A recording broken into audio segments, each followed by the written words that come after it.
comme le disait précédemment le professeur Touchon, je n'aime pas la routine et il faut se lancer chaque jour des défis. Donc, en plus de ce travail au quotidien, on a essayé de réfléchir avec les acteurs du domaine de la santé et des TIC, qu'est-ce qu'on pourrait faire de plus pour accompagner le patient et faire en sorte qu'il ait donc une vie plus agréable. Et pour ça, on a, depuis 3 ans, réuni un certain nombre d'acteurs qui n'ont pas forcément l'habitude de se rencontrer, des chercheurs, des cliniciens, des industriels du monde de la pharmacie, du diagnostic, des TIC, pour que ces gens apprennent à se parler, apprennent à travailler ensemble et imaginent de nouvelles solutions pour la médecine de demain, une médecine qui va être donc au niveau du patient, donc avec des adaptations du traitement en fonction de chacune de ces personnes-là, donc une médecine personnalisée, mais aussi une médecine qui va être ambulatoire. Donc on a parlé tout à l'heure de capteurs, donc la première présentation, mais aussi le professeur Touchon, de dire un des défis du futur avec le vieillissement de la population va être de pouvoir garder à domicile les personnes. Donc ce défi-là, il va falloir donc pour cela adresser un certain nombre d'éléments dans la trajectoire, donc à la fois comprendre les mécanismes qui sont impliqués dans les différentes pathologies, essayer de diagnostiquer ces pathologies le plus précocement possible pour pouvoir prendre en charge au mieux les patients de façon médicamenteuse ou autre. Le professeur Touchon l'a bien illustré dans la présentation précédente. Il n'y a pas que des traitements médicamenteux qui peuvent permettre au sujet de pouvoir bien vieillir et suivre ces patients et prévenir un certain nombre de comorbidités qui peuvent être associées à leur pathologie. Dans le cadre de notre projet, on a imaginé, dans ces solutions technologiques qui peuvent être proposées, de pouvoir avoir un lieu où on pourra démontrer l'utilité clinique de ces solutions, de ces capteurs, et ce qu'on a appelé la notion de Living Lab, où non seulement on va essayer de démontrer cette utilité clinique, mais aussi de voir comment les patients, les sujets, les personnels de soins vont pouvoir accepter ces solutions-là, ces solutions innovantes, ces capteurs, et regarder quels peuvent être le modèle économique aussi, puisque derrière, il faut bien qu'il y ait l'impact économique est relativement important, donc de voir comment on peut tirer le meilleur bénéfice de ces capteurs-là.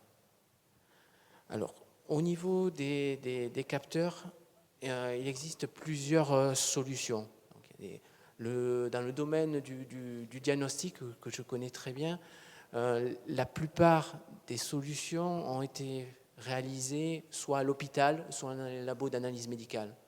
Ça, c'est le métier du diagnostic depuis ces 20, 30, 40 dernières années.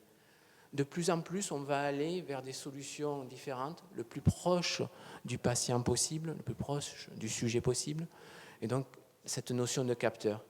Ces capteurs pourront être des petits instruments qu'on va placer sur la personne, mais aussi, on voit apparaître de nouveaux types de capteurs, de petites pastilles qu'on peut ingérer. Donc vous voyez ici sur cette diapositive, donc c'est une expérience qui est en cours et des études cliniques qui sont réalisées aux États-Unis. Donc ça s'appelle le Smart Pill, où en fait on va ingérer donc un petit système électronique qui va nous permettre d'aller vérifier le transit au niveau gastrique et intestinal, mesurer un certain nombre de paramètres relativement génériques comme le pH, la température, pour aller regarder quels sont les impacts et qu'est-ce qu'on peut tirer de ces informations-là, donc avec la notion de transmission de ces données, de sécurisation de la transmission de ces données, et derrière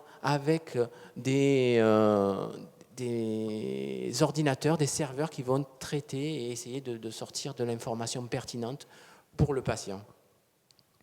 Alors, Il y a d'autres types de capteurs un peu plus classiques, je dirais que ces pastilles hein, qui sont actuellement testées aux États-Unis. Donc, vous avez à droite en haut donc, tout ce qui est patch et notamment des mesures de glucose. C'est dans le domaine, dans le secteur du diabète que ces capteurs sont le plus souvent intronisés et testés. Donc avec un certain impact sur le suivi de la maladie diabétique. Mais on a aussi tout un ensemble d'autres capteurs avec des smartphones ou tablettes qui vont nous permettre de mesurer l'électrocardiogramme, donc le rythme cardiaque, la température et d'autres éléments. On voit bien que pour que ce type de capteur soit accepté, utilisé, il faut qu'il soit le plus simple possible. Je pense qu'un des succès d'une grande marque de téléphone, c'est d'avoir réussi à faire des téléphones, des smartphones ou des tablettes qui soient très simples, faciles d'utilisation par rapport aux ordinateurs qu'on a pu connaître dans le passé. N'importe quelle personne ou presque peut utiliser avec ses écrans tactiles ces outils-là. Donc je pense que pour le domaine de la santé, ce sera la même chose. Il faut réfléchir et tester des solutions simples que tout le monde pourra utiliser et poser. Donc, quel impact de ces capteurs donc, pour le futur? Donc, j'ai parlé de suivi du glucose. Il y a eu récemment, donc, fin 2011, donc une première mondiale ici à Montpellier dans le domaine donc, du diabète et du premier pancréas artificiel. Donc, c'est dans le service du professeur Éric Renard qui a eu cette découverte et ses premiers essais, ce qui permet à un diabétique maintenant de pouvoir vivre sa vie, avoir ses doses d'insuline donc, qui sont adaptées en fonction de son taux de glucose au quotidien. Pour ça, il a un capteur qui va lui permettre de mesurer ce glucose. Il va avoir transmission des données et adaptation donc, de sa thérapie en fonction de son taux de glucose, en fonction de ce qu'il aura pris comme repas, ce qu'il aura fait comme activité. Et je crois que c'est ça qui pourrait être, disons, le futur dans certains cas donc, d'utilisation de ces capteurs.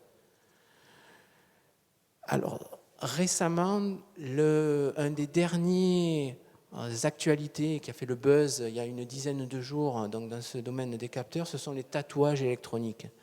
Alors c'est des patchs qu'on va coller à la peau donc, et qui vont nous permettre de mesurer la température, l'activité de nos muscles, un certain nombre de paramètres qu'on n'a pas encore définis mais qui sont en cours de développement. Donc c'est une société américaine qui a fait ça, qui a présenté à Paris il y a une quinzaine de jours, et qui vont permettre comme ça d'avoir un grand nombre donc, de marqueurs génériques. Qu'est-ce qu'on va en faire? Comment ce modèle-là, ces tatouages, là vous avez l'image d'un papillon, mais vous pourrez aller voir sur les sites internet, donc il y a tout type d'images et de tatouages possibles. Mais qu'est-ce qu'on va en faire de ces données qui vont être cumulées donc, sur des serveurs et comment les médecins vont interpréter ces données et comment ça va aider les sujets à bien vieillir et mieux vieillir. Je crois que c'est toutes ces questions-là qui doivent être posées. Et je voulais terminer mon intervention sur un nouveau type de recherche clinique et de centre de recherche clinique qui vient d'ouvrir récemment en France, donc sur Grenoble, qui allie à la fois la recherche donc avec les nouvelles technologies, notamment du CEA en termes de capteurs, de biopuces, mais aussi donc, un premier étage où il y a l'accueil de patients. Donc il y a 6 chambres sur lesquelles on peut accueillir des volontaires et des malades qui vont tester ce type de capteurs, ce type de suivi donc de certains paramètres, avec la capacité d'avoir une salle d'opération à l'intérieur de ce centre de recherche clinique, donc moderne. Donc vous pourrez aller voir sur le site, donc ça s'appelle Clinatech, et qui va anticiper là aussi cette future médecine de demain, avec notamment un certain interfaçage entre l'homme et la machine, avec donc un suivi au niveau donc, de tout ce qui est cerveau de certaines activités. Voilà, c'est toutes ces questions-là que je souhaitais poser à travers mon intervention. Et je vous remercie.